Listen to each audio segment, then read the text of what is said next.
Setiap hal memiliki awal dan akhir.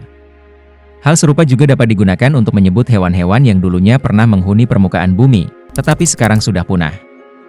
Namun seiring dengan semakin majunya teknologi, manusia pun kini berhasrat untuk menghidupkan kembali hewan-hewan yang sudah punah, supaya bisa dijumpai kembali di masa kini.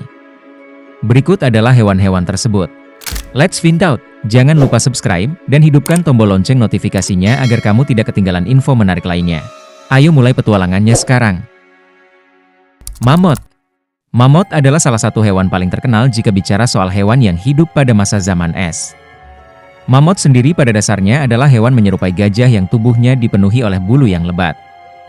Mamut juga terkenal karena hewan ini pernah hidup berdampingan dengan manusia prasejarah. Dengan mengandalkan kerja sama tim dan peralatan tradisional, mamut pada masa itu banyak diburu oleh manusia. Mamut diyakini menghuni permukaan bumi hingga tahun 1650 sebelum Masehi.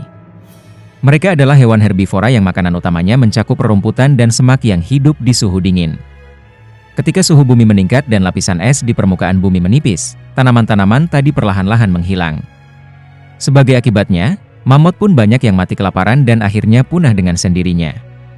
Ribuan tahun berlalu, muncullah wacana untuk menghidupkan kembali mamut. Perusahaan bioteknologi kolosal Biosciences berambisi menghidupkan kembali mamut supaya hewan ini bisa kembali disaksikan dalam kondisi hidup-hidup di masa sekarang.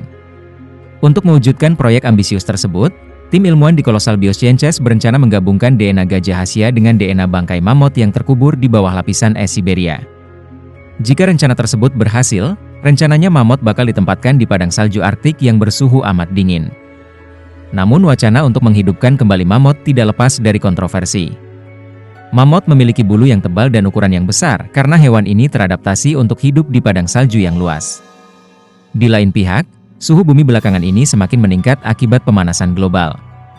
Dampaknya, pakar pun berpendapat kalau mamut sebaiknya tidak dihidupkan karena lingkungan bumi yang sekarang tidak menunjang untuk kehidupan mamut. 2. Moa. Selandia Baru adalah salah satu negara yang letaknya paling selatan. Karena letaknya begitu terisolasi dari daratan lain, Selandia Baru pun memiliki banyak spesies unggas unik yang tidak dapat dijumpai di tempat lain. Moa memiliki kaki dan leher yang panjang layaknya burung unta. Moa juga memiliki ukuran yang fantastis karena tinggi burung ini bisa mencapai 3 meter. Namun akibat terlalu banyak diburu oleh suku Maori Selandia Baru, Moa sekarang sudah mengalami kepunahan.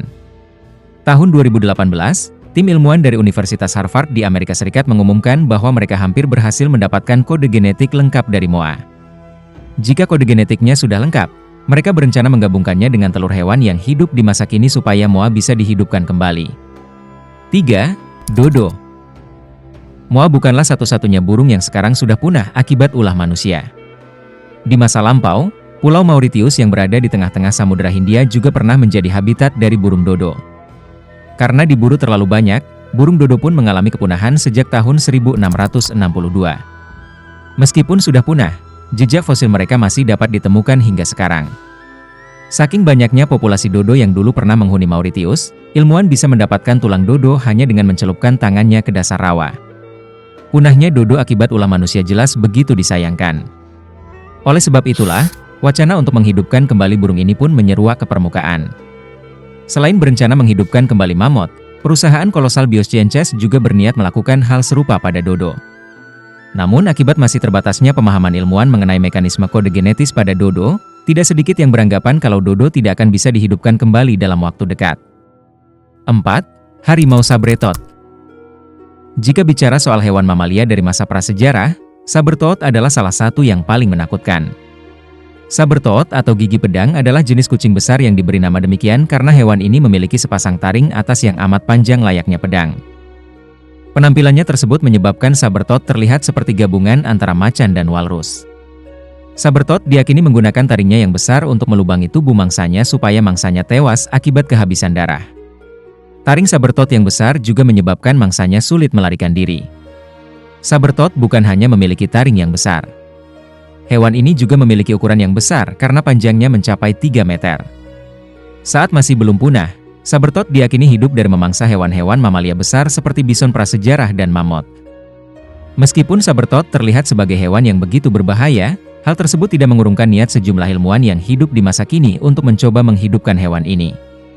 Pada tahun 2020, ilmuwan melakukan analisa mendalam pada DNA Sabertooth.